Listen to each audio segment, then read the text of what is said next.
There's a very specific kind of frustration that comes from knowing what you want, feeling like you're so close to it, and then somehow, almost predictably, doing something that pulls you away from it. It's not always obvious in the moment. Sometimes it looks like procrastination. Sometimes it looks like overthinking. Sometimes it looks like suddenly losing motivation, even though just days ago you felt so clear. And if you've ever found yourself in that cycle where you start something, you feel aligned, you feel excited, and then slowly drift out of it, you've probably asked yourself at some point, what is wrong with me?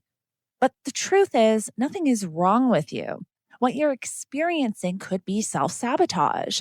And not in the way it's often casually thrown around, like a personality flaw or a lack of discipline. Self sabotage is actually much deeper than that. It's not random. It's not you being lazy, and it's definitely not you lacking potential. Self sabotage is a protective mechanism.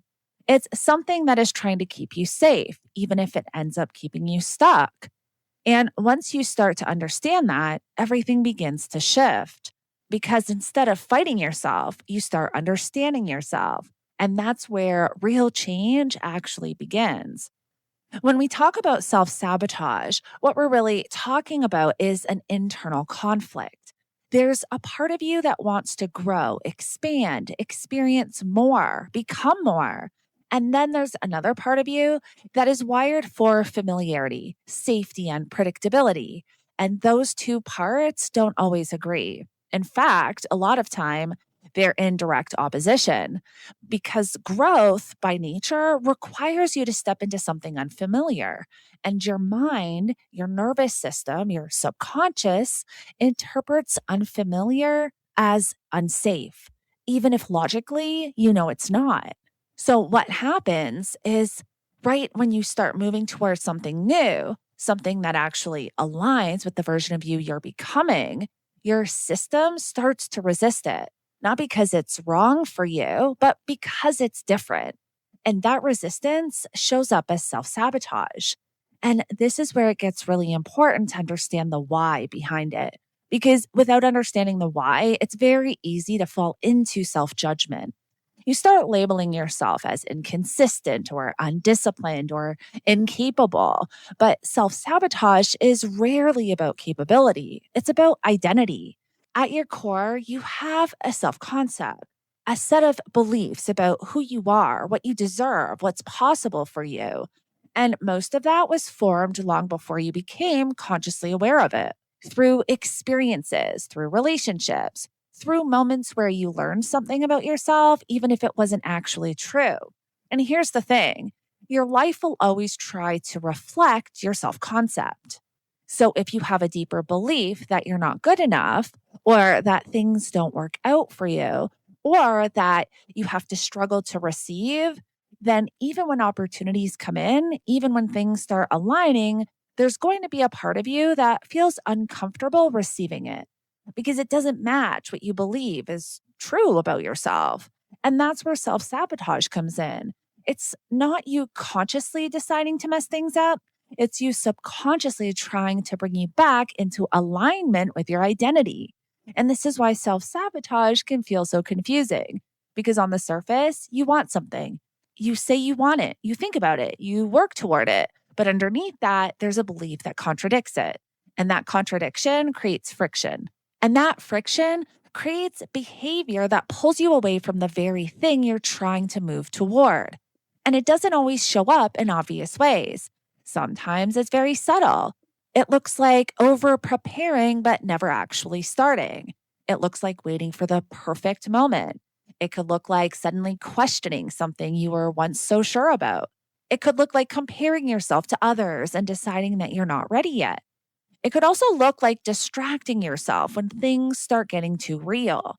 And sometimes it looks like completely abandoning something that once felt aligned, not because it stopped being aligned, because it started requiring you to become someone new. And someone new means letting go of who you've been. And that can feel uncomfortable, even if who you've been hasn't been working for you. Another layer to self sabotage is emotional familiarity. Your body doesn't just get used to situations, it gets used to emotional states. So, if you've spent a long time feeling anxious, overwhelmed, rejected, or uncertain, those emotions start to feel normal. Not necessarily good, but familiar. And when something enters your life that disrupts that pattern, like stability, ease, or clarity, it can actually feel unsettling because it's not what your system is used to.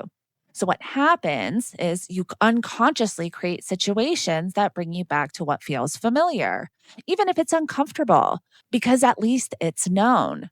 This is why people sometimes sabotage healthy relationships or pull away from opportunities that could actually change their life or procrastinate on things they deeply care about. It's not about not wanting it, it's about not feeling safe having it. And this is where compassion becomes really important. Because if you approach self sabotage from a place of frustration, you stay stuck in the cycle. But if you approach it with curiosity, everything starts to open up. You start asking different questions. Instead of, why do I keep messing up? You start asking, what part of me feels unsafe right now? What belief is being challenged here? What am I afraid will happen if this actually works out? And those questions take you deeper because self sabotage always has a root. It's always connected to something, a belief, a past experience, a fear, an identity. And when you find that root, you can actually start to work with it instead of against yourself. Now let's talk about triggers because self sabotage doesn't just happen randomly. There are specific moments where it tends to show up more strongly. And one of those biggest triggers is expansion. Anytime you're stepping into something bigger, more visible, more responsibility, more alignment, self sabotage can activate because expansion requires you to hold more. And if your system doesn't feel ready for that, it will try to slow you down. Another trigger can be a vulnerability, being seen, being known, being open, whether that's in a relationship, creative expression, or even just being honest about what you want. Vulnerability can feel risky because it opens you up to judgment, rejection, or failure. So self sabotage steps in as a way to avoid that risk. Success itself can also be a huge trigger. And this is something people don't talk about enough. There's this idea that once you succeed, everything becomes easier because success changes your reality. It changes how people perceive you, it changes what's expected of you, it changes your environment. And if you don't feel grounded in your sense of self, that can feel very destabilizing. So sometimes people sabotage success, not because they don't want it, but because they don't feel safe sustaining it. Now, I want to talk about astrology for a minute because I haven't really mentioned astrology in the last couple of episodes. So, bringing astrology into the mix adds another layer of understanding when, of course, you understand your birth chart. Certain placements can naturally make someone more prone to internal conflict or self protective behaviors.